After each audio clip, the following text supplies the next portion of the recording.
Any questions about what I said so far, or comments? Yeah, go ahead, Peter. Yes. No, I was just going to make a joke. I was teaching an online class to 80 students and my connection died. And so I had to call on my phone. So you can always, and then you can always re-record. So no worries. Okay.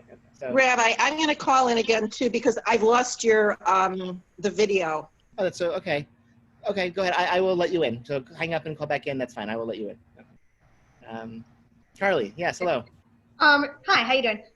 With all the everything happening in the world now, and with all the protests happening and the fear that Corona might make a rebound, does that play any effect in any of the rabbis' decisions? Is it too early to tell? Where do we stand? I think it might, right? I mean, I think that's like, like in other words, like let's wait 3 weeks after the protests stop and see where we are. That seems like a very reasonable precaution to make, right? I haven't seen anyone say that, but I definitely, a lot of people are saying, oh my gosh, this is going to cause a real setback in fighting the, I mean, look, there's a lot of unknowns. Maybe a lot of stuff is outdoors. We don't know.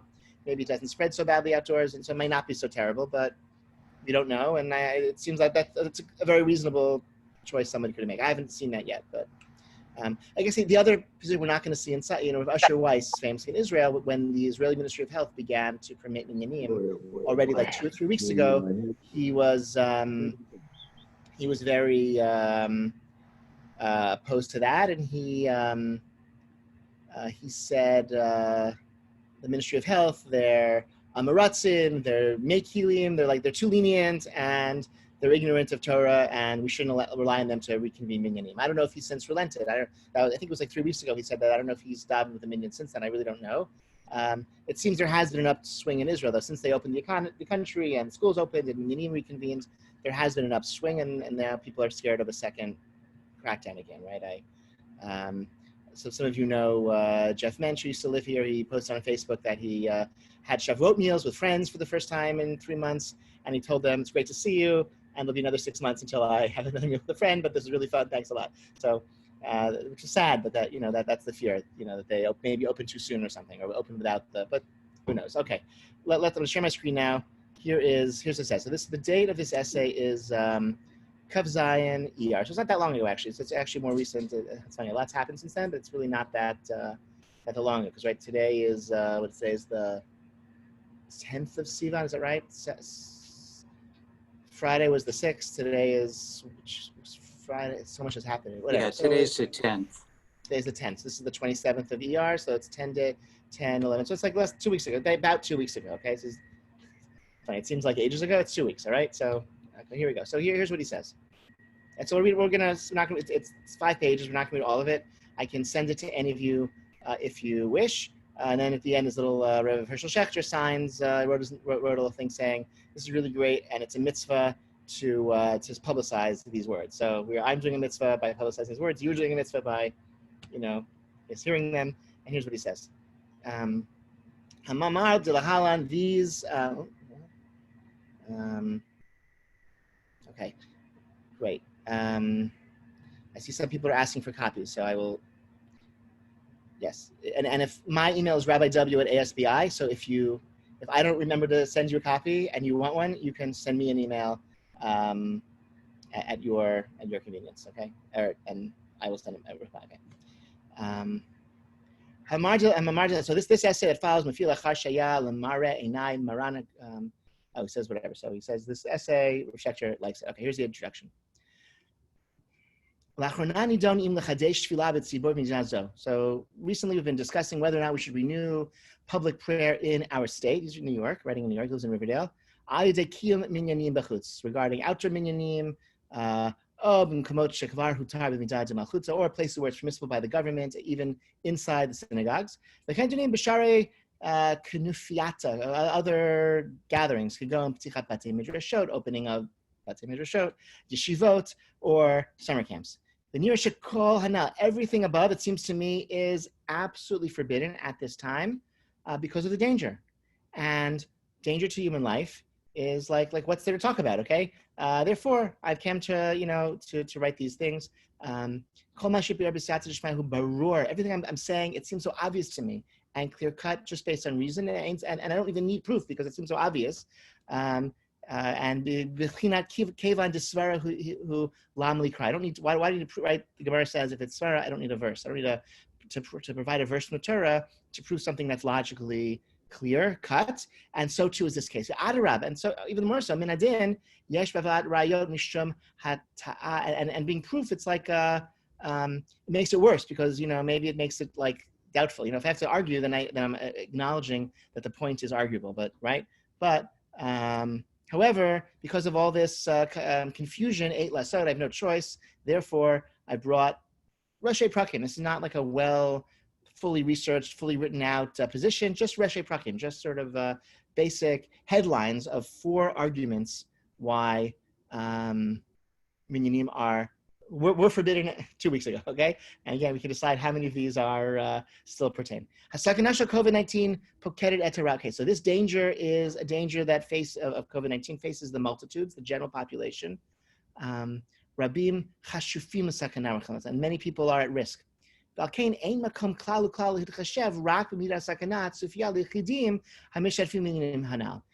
there's no place to evaluate and to make a decision based on the risk that is foreseen for individuals who may participate in a minyan.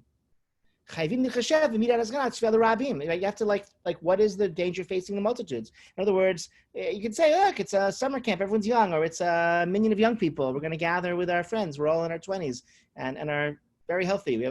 Okay. Our risk profile is very low. No, this is a risk that everyone faces, and so that's the framework with which to understand what's happening.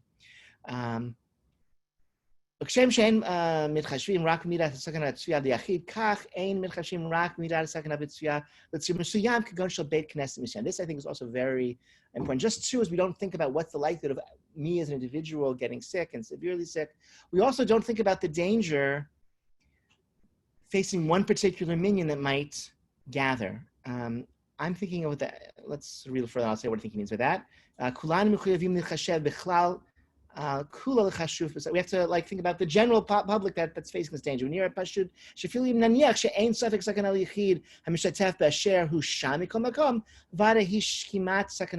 even if there's absolutely no danger whatsoever to one individual participating in minyan, maybe he's already had the disease and his antibodies, and he's has a very low risk profile because of his age or whatever. That's not the framework for thinking about risk. You have to think about the risk facing a general population. But and it's close to obvious. Maybe it's actually obvious in Esther. Right?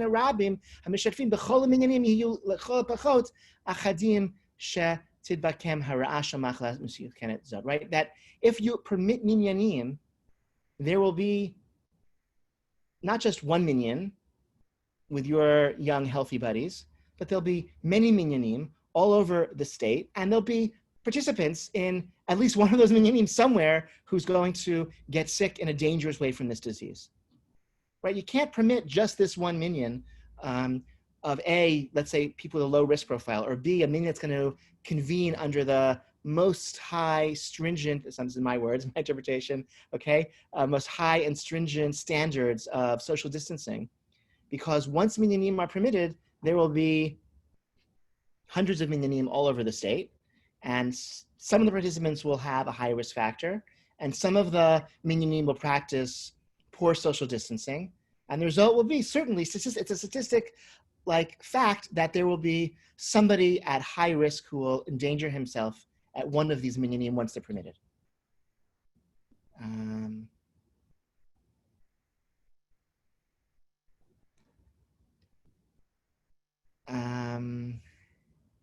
And he has some proofs that seem to suggest that when evaluating pikuach nefesh, life-saving measures in Halakhah, we look statistically at the broadest case possible rather than on a narrow case. And so he thinks this should point us to say no minyanim now, lo plu, because we don't make exceptions. We don't make minyanim only for people with low risk profile, or only where we can fully control social distancing measures, because once the horse is out of the stable, they'll take place in hundreds of locations, and people will participate who really shouldn't, and they'll take place in basements and in shuls where they're not so careful, and people will cut corners. You'll convene the minyan outside. It'll start to rain. Everyone will rush inside.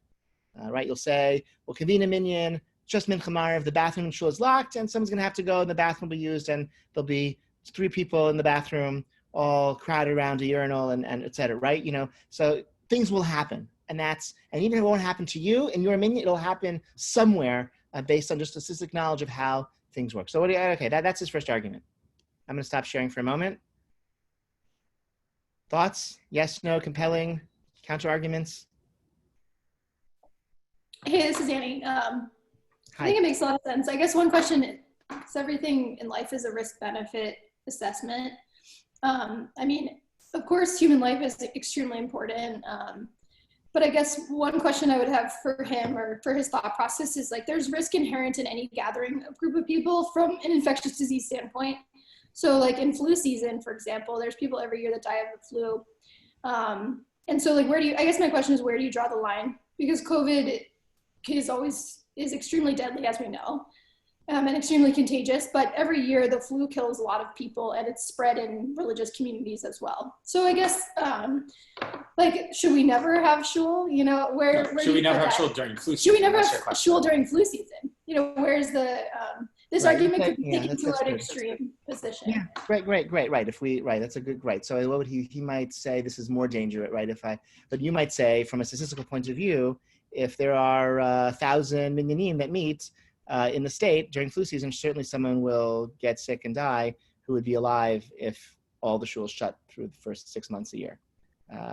Right, so that seems unreasonable, and somehow this does seem more reasonable. Here's another counter argument I would have. His argument seems to only, this argument seems very relevant where all the minyanim are shut down, and the argument is, should we open them or not? And he's saying, if you open, don't think you can limit it to people with a low risk profile, to shuls that are going to exhibit excellent social distancing practices, because once the horse is out of the stable, once you allow, it's going to, you for sure, as it's a statistical, certainty that there will be people put themselves, who shouldn't be because of their risk profile, or, minyanim that aren't convened responsibly. But once that's happened, once that's happened, so that argument, right, it's already happened, right? There are already shuls open, so that horse is out of the stable, so why can't we do it in a way like limiting, with no one over 65, with excellent social distancing? Why should we not do that, since everyone else is already doing it anyway, right? So it's too late for that. Somebody else had a question? Yes. Yeah. Oh, sorry. Can I add? See, Lana. Yes, of course. Hi. Also, there are vaccines and there is actual medication for the flu, and we don't have anything. Good. Even when we have a vaccine or something, then we'll feel comfortable. It's not going to be 100% whatever, but at least that we have something for the flu. Right. So there is an end in sight. The flu is, we have treatment for the flu, and not always effective, but we know what to do. We have many, many years of experience, and there is a vaccine which can lower risk, and none of that exists. And so maybe that's a way to kind of make that distinction. Good. Let's see what his next argument is. Feel free to use the chat, but I'm going to go back and share my screen again and look at his next argument. Okay, here we go. Rabbi. Hi. Hi. What he's describing is actually my understanding is what he's describing is that what's actually going on in communities where minyanim have started. And people start with the best of intentions, and it gets very, very sloppy very quickly. Yes, I saw that from a doctor. Yeah, I saw that there's a rabbi who's also a physician in Long Island, where minyanim did begin to convene, I guess, a few days ago, and he wrote to his shul and saying, I saw some minyanim that were very well run, and some that were really not, and some people were very careful, and some people weren't, and so it's that's definitely true. And Annie, I understood I thank you for sharing that, Annie, and I understood that, but thank you anyway. Okay, let's see his next argument. Okay, I think there are 4 arguments. We'll try to get to all of them. Next, this is interesting. Okay, the next argument is dat mumchim api idiatam ve'emdat mumchim api hasharatam. Okay, yesod mutzaku shesomchim anu al dat. It's a foundation of halakhah that we rely on the opinion of experts. Mikam b'shutu it's arich livdok will have chin b'divrei, but you also have to examine and really evaluate what they're saying. Reshit kol, first of all, harbei harot hadrachot.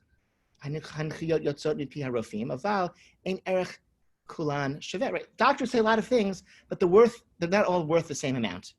Yeshnan harot chule, havusot al yeda. There's some doctors sometimes say things based on like excellent knowledge. Yeshnan havusot al hashot, and sometimes doctors say things based on their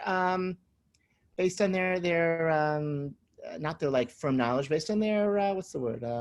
Their evaluation, their estimation. Ein rovim chas v'shalom ba'im lahatot, aval k'fi sha'rufua b'derech klal mitnahelet hayom, en regalim rov harofim lehavchin lanu b'horotehem ben yidia lahashara. And doctors, God forbid, they're not trying to mislead us, but they generally, the way medicine is practiced now, they don't say this is a firm, established medical fact, and this is merely like my best estimate of like what I think, is good medical advice. They don't distinguish. So sometimes doctors are saying things that are well-established medical facts, and sometimes they're just saying their best guess or their best estimate, their professional estimate. So we have to not, like, is this doctor saying something based on knowledge or based on assessment or evaluation? Right? Is this their knowledge or their stance? COVID-19, it's a new disease. It's the novel coronavirus, okay? We learn new facts about it from day to day, even from hour to hour. From hour to hour. Right? And sometimes from hour to hour, day to day, we totally undo things that we thought we knew until then. Remember, there was a thing, I forget, you're supposed to take Tylenol, but not Advil, or Advil, not Tylenol. Remember that was the thing for that, right? What happened to that, right? I don't know, right? Nothing, okay? So whatever, like sometimes medical knowledge, it's a new field, okay? Right? This is just not, no one's guilty. It's just like, we don't know a lot, okay? In a situation like this, Rofim, they're just giving over like the best of their ability based on, okay, they're not like their assessments of value, but we have to sort of figure out like this is not like they don't have the basis to give us these firm instructions that what's safe. Then similarly, if he goes on and says furthermore, it's matsui me'od she'amumchim b'roteim b'anchoteim yotzi mechutz l'tchum mumchot. Often when they give advice, they extend beyond the sphere of their expertise. The mashal b'nidon dida, in our case, kasher mumchim dershim laharot im efshar l'fim dershim eich efshar v'zeh garua tzfei mekuvan v'chadesh v'la b'tzibor ki yotzi b'zeh lo sakana shuvatam b'niyah al pi sod shel hagdurat sakana. Okay, in other words, this is very important. Okay, in other words, the doctors are giving advice about. In other words, doctors they veer out of the sphere of medicine to the sphere of Halakhah when they're because they know that they're being asked a question. Like, especially if the question is framed, tell us a safe way to reconvene minyanim. So they're going to say, oh, well, you do it this way, that way, and the other way. Or even if not, you could say, tell us like a way to avoid danger in public gathering. So they'll say, oh, yeah, well, if you are 10 feet apart and you all wear masks and, no more than 30 people, or whatever you say, okay, that's the way to make things safe. But actually, what they're answering in that question is really a halachic question, which is what degree, right? Like, because they've been pushed or they've taken upon themselves to answer the question of, degree of danger X is permissible and is fine, and that's actually a halachic question, not a medical question. Okay, the doctor can say practices A, B, and C are dangerous, and practices D, E, and F are safe. But to say practice X, Y, Z, okay, that's a permissible level of threat. That's actually a halachic assessment, not a medical assessment. And that's a risk in relying, especially when we're dealing with a new disease where their knowledge doesn't really exist. They don't really know what's safe. And like week by week, we seem to be learning more, okay? Does it spread outdoor or does it not? Okay, contact, yes, no, right? What's 6 feet, 10 feet, okay? A lot is really new, and even what's known, it then falls on, switches to being a Halakhah question of whether that degree of danger is acceptable or not. That's not a medical question. That's a social question, a Halakhah question, not a medical question. He also goes on to say very often doctors try to give lenient answers or strict answers, whatever. They try to give answers that they, I've seen this when, like, sometimes doctors asked about, is it safe to fast? Is it, Yom Kippur for a pregnant woman or someone with X, Y, and Z sickness? The doctor will sometimes bend over backwards to accommodate what they think, the like appropriate religious answer is of like, no, for sure you can fast, you can handle it.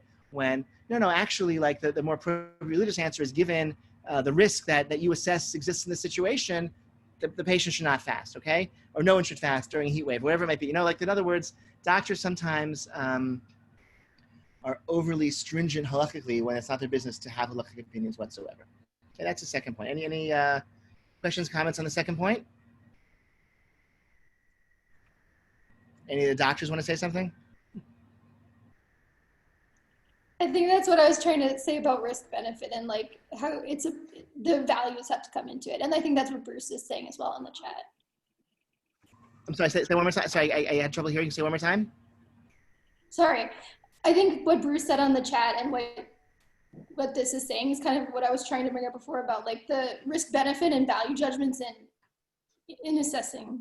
I think it's a good point. Hi, Rabbi. Bruce from Florida.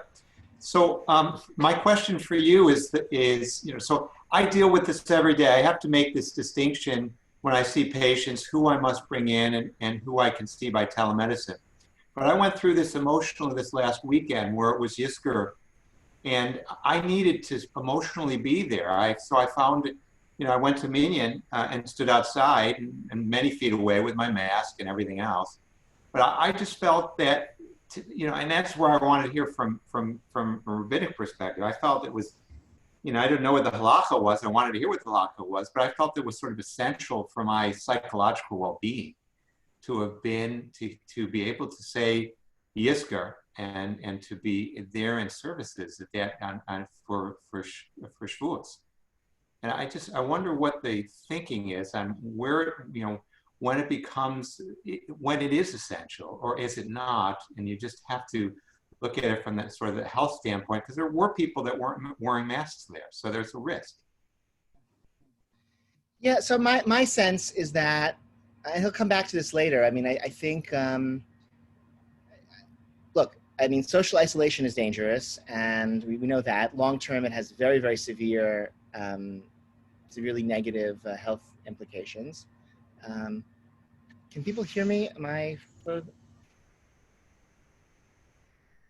Hold on, I'm gonna type. No, we hear you. Oh, you can hear me? Good, okay, sorry. Yeah. Okay. So long-term social isolation is very dangerous, and we know that. I think from a halachic perspective, minyan is not essential. Minyan is never essential. It's when it's dangerous, when there's an actual risk to human life. And Yizkor can be said in private, and or it can be said over Zoom during the week, not on Yontif. And and Kaddish is super important. And I value minyan. Okay, I under most circumstances, I attend minyan every day. And have for my entire adult life. And it's a really important thing for sustaining Jewish life and for connecting us to community and to Kadosh Baruch Hu and to Tefillah, but not when it's dangerous, And again, I guess maybe it's always safer to stay home. But I don't know, actually, that's not true. I think actually it's not safer to stay home, right? Actually, people who go out and do things and see other people normally are healthier and live longer. During a pandemic, it's safer to stay home. And so during a pandemic, minyanim should be closed. And this, I think this second point here is just like, you can't just, you have to be very careful and evaluate. This is sort of interesting. It's just like there's a, often people will think that like a modern Orthodox as opposed to an ultra-Orthodox Haredi perspective has more respect for the opinions of doctors. And here we see actually the opposite, where precisely it's the non-Haredi perspective. Tversky is he's a very right-wing modern Orthodox, right-wing whatever, but he's not Haredi, and that I think is giving him this, maybe because he has a more well-rounded secular education. He, in this case, is saying we're not going to take what the doctors say at face value. We're going to try to distinguish between the things they say that are based on knowledge and the things they say that are based on inference. We're just not going to, just because they say it's safe, we got to what do they really mean when it's safe? They know that, or is that their best guess? And when they say it's safe, do they mean it's actually safe, or do they mean they think that it's an acceptable risk? And do we agree that the risk is acceptable? Okay, so I had a question. Yes. Art, you had a question? Yeah, and thanks to Bruce Mosbacher for alerting me to this. I'm in California. You used to live in Chicago. You can probably hear it in my voice. So there's the perspective of medical professionals, and there's the perspective of Halakhah in general. Is there an aspect where I think more from a halakhic perspective, maybe than a medical perspective, there is room for assessing risk, not on the situation in general, but on the situation of a particular person. So, for example, I turned 70 in 9 days, and my wife is 68 and a lung cancer survivor. So acceptable risk as a general proposition is one thing. Acceptable risk for the two of us is something different. So how does that, in your view, how does that come into play? That's really interesting. I mean, I think so. First of all, that's his first point, which is don't look to the individual or even to the individual congregation. Look to the entire population, and if there's a risk to the entire population for minyanim, then don't have any minyanim. So that's one answer. I saw that the CRC guidelines say that if you're over 65, you need a note from the doctor, and that was explained to me as based on the fact that every individual, you can have an older person who's in great health with strong lungs and a strong heart, and you could have somebody much younger, who could really do well. So they say their position is if you are over 65, you need a doctor's note. So I don't know if it's sort of a I don't know that I can't imagine personally. It'd be hard to imagine collecting notes from doctors to let somebody into shul. But I do think that policy encourages people to have conversations with their doctors, which I think is a good conversation for people to have prior to going back to communal activities, in-person activities. All right, let's go back to the next argument. Excuse me, Harav? Oh, yes. Hi, this is Rabbi Schwarz, Eliakim Schwarz. What I did was I called Rabbi Eichenstein from the Rebbe's son on the north side, and I asked him whether or not I can go to Yisker, and he said, call your doctor. Okay, good. All right. So He said, call the doctor. Doctor said it's not a problem. I came to show. The Rav said to me, but only for Yisker. He said, limit it as little as possible. And but the show, when I walked into the show, there were 10 people without me, all socially distanced and with masks. And somebody said to me, go to the back room. There's less people because there's exactly 10 here, and we don't want 11. So I think it worked well. Okay, I'm glad to hear. I guess we'll find out in a few weeks if it worked well, ultimately. But I'm glad the experience was positive. Okay, next argument. Halakhah ve'ein marin ken, he says. Okay. Kol hara tzricha livachen b'shnei dvarim aleph ha'im hara hi halacha bet ha'im hara nechona l'maaseh. Klamar yitachen shara leheter tiyeh nechona mekaven l'halacha va l'maaseh tevi lidei isurim. Okay. Kol hagavna hara leheter ena nechona v'chayvim l'harot leisur. Lisod lezeh hadin shel halacha ve'ein marin ken. Okay. So there's a concept in the Talmud that is halacha ve'ein marin ken, which is this is the halacha is X, but we don't teach anybody that this is the case. Okay, one classic example, I guess I'll teach you, is that if you say Shema in the morning and the evening, you fulfilled your minimum requirement to study Torah, because the Shema is 3 paragraphs of Torah, and so you're done. You study in the morning, you study in the evening. That's it. You're done. And why do we not want to tell people that? Because they'll think they don't have to study extra Torah because they're done, and with their minimum amounts in the morning and the evening. And so halacha ve'ein marin ken. That is the halacha ve'ein marin ken. We don't teach people this. So he says sometimes if you have the halacha is correct, a decision can be correct, but if teaching that decision will lead to something bad, then it's the wrong thing to say. Okay, Vinay, b'parsha hako'evet shel machalat COVID-19, ein anu zikukim lahasharot ve'ein makom l'sfekot. We don't need evaluations or doubts. Gam lifnei shehoru rabbanim lahatera gam acharei ken min hamifursamot hu shemiktzat ha'am pertzu mamshikim lefaretz geder ve'edim osim al pi hanah. Right? He says there's no doubt that if you allow minyanim, it'll lead to bad things, because even before anyone permitted minyanim, there were minyanim that existed, and there were people who were violating social distance regulations that never stopped. So certainly, if you then permit more, it'll lead to bad things. So even if you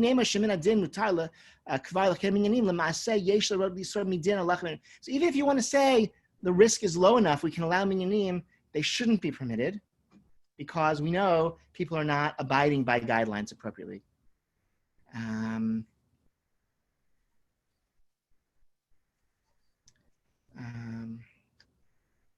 Right? And don't say if we allow it under strict guidelines, it'll make it safer for everyone. Don't adopt like a harm reduction, methadone treatment kind of model, because he says the opposite. Once you permit minyanim, it's going to even more. It will if you're in the big responsible shuls allow minyanim, then all the irresponsible shuls that never close will continue to gather. And the ones that are not careful right now for masks and social distancing and limiting who has access, they're not going to be they're not going to continue to be strict. Okay. And he gives a couple of examples in the classical literature of Halakhah v'Omerin Ken. And the example I shared with you of, you say the Shema in the morning and evening, your Yotze, you feel your obligation to learn Torah. We don't tell this to the multitudes. And okay, that's an example there. All right, I'm going to pause screen share. Any questions kind of this third argument? We'll go on to the fourth. All right. We may finish in time. Okay. We'll go on to the fourth. The fourth one is very powerful. I want to make sure we read it. We read through it.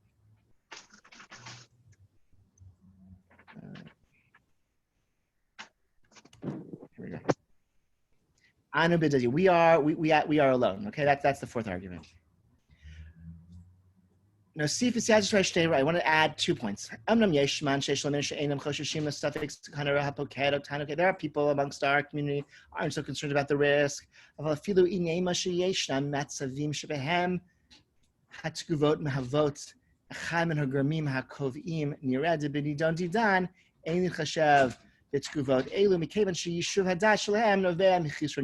so in other words, there are people who aren't concerned about the risks of COVID-19 and they're having minyanim and they have arguments, but like the fact that they aren't concerned means that their judgment is faulty, and we shouldn't shouldn't weigh into what they're saying. They don't distinguish between what the doctors evaluate and what the doctors know. They don't look to the implications of their actions to the broader community, for the multitudes. And there are some who are in error and think that we should submit and rely on the decision of the government. And there are those who also aren't appropriately evaluating and taking seriously the requirement of the chai behem, the halachic requirement to practice mitzvah in a way that preserves life. Oh, she mizag zamim bechashivutah shel tefillah b'tzibur, or perhaps they are being overly exaggerating. They're exaggerating the importance of public prayer, which is important, but not that important. Okay, all of this is erroneous ways of thinking. So therefore, we don't have to evaluate. So there are really very respectable rabbis who say minyanim can exist, but they're making these 4 mistakes. Their positions are mistaken. We don't have to take them seriously. We don't have to weigh them. Okay. What's this to be compared to? Misha en yodea she'ishun mazik. Lefamim gam evi lidei mita. Some people don't know that smoking is dangerous. They don't know that it sometimes leads to death. Okay. So it's because he's not concerned. So why should we allow? Right. In other words, you don't say, oh well, smoking's fine because people who smoke aren't bothered by it. No, we don't. Smoking is dangerous for everyone, whether or not you're concerned, right? It's like It's like Trotsky said, you may not be interested in the dialectic, but the dialectic is interested in you, okay? You may not think smoking, you may not be worried, you may not care about COVID-19, COVID-19 cares about you, all right? And so we don't have to weigh those positions so heavily. And then, and furthermore, there are many who say, they ask, could it be, שהחיים סביבותינו חוזרים, יחזרו להיות רוגשים והומים, חנויות נפתחות, בני אדם זורמים לחוף הים וכו', וגם אנו מטיילים, ואילו בתי כנסיות, בתים מדרשים, סגורים לנעולים. Could it be, this is a very powerful argument, I've heard people say this, that the country opens up, stores open, streets are filled with people again, people go to the beach, we go on walks, and the shuls stayed closed, and the Bati Midrash stay closed? Could that be? Okay, that's the question. How could we keep our shuls closed when everything else is open? We have to be very, very strong, okay? We have to really strengthen ourselves in this matter. Anu mashkimim v'hem mashkimim. Anu mashkimim l'divrei Torah. We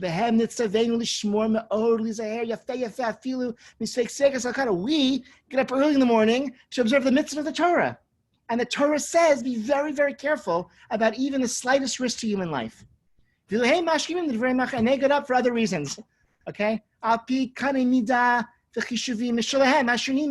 their own, measurements and their own evaluations that they make using other criterion from us. And sometimes the way to be a Jew is going to be different from the others, as east is from west. We stand for our Torah's path. And so, the shuls will be shut down when everything else is open. Because we are Jews and we're different, we stand apart, we have different evaluations, we are keeping our shuls shut because we wake up in the morning to follow the Torah, which tells us to be extra, extra cautious. And even if we also go on walks and leave our homes, okay, that's all right, because you can take a walk by yourself, okay? Which is not the case of public prayer. And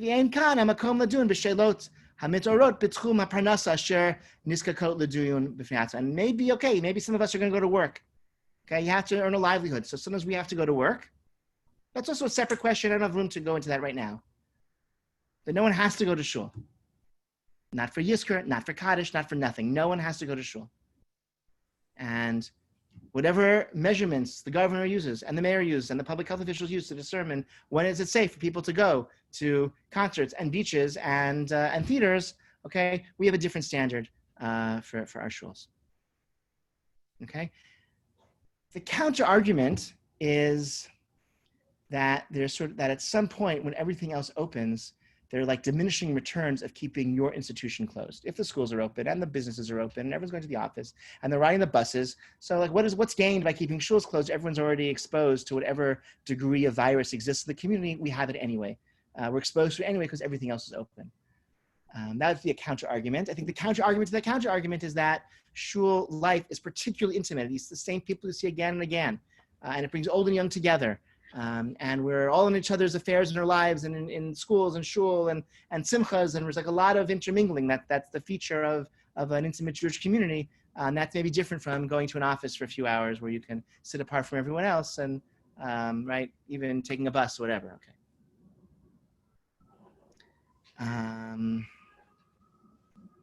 I'll read this concluding paragraph. So what emerges as the halachic position and that we should rely upon and act upon. Okay,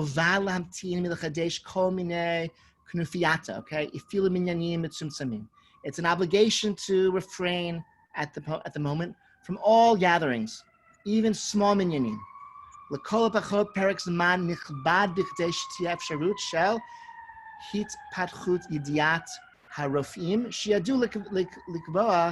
הנחיות איך לחיים כנופייתה בהתאם לדין של וחי בהם במציאות החדשה. Certainly wait enough for doctors to give clear guidance, not based on their estimation, not based on their exceeding their boundaries and telling us what degree of risk is acceptable. No, like based on knowledge, what allows us to follow the Torah's mitzvah of, and you shall live by them. כמובן, איננו בטוחים שתהיה התפתחות כזאת, אבל מכל מקום, okay? Now, for sure, we don't know that there's going to be this type of development, as I've described. Like maybe the doctors won't learn this, okay, anytime soon. אבל מכל מקום, מספק חייבים להמתין, okay? The doctors may not give us this knowledge in 3 weeks. They might not give it to us in 3 months. They might not give it to us in 6 months. But until we have that assurance that we can convene minyanim with a basis of safety, we're obligated to wait. We can wait for these things. We want them, we yearn for them. We can wait for Kriyas Torah and Birkat Kohanim and Kedusha and Kaddish and Yizkor. We can wait for these things. About EF it's impossible. We can never bring back from the dead somebody who's lost to this sickness. Okay, and may God have mercy on us, etc. All right. All right. Thoughts, reactions, questions, comments. You can put them in the chat. You can ask them. What do you think?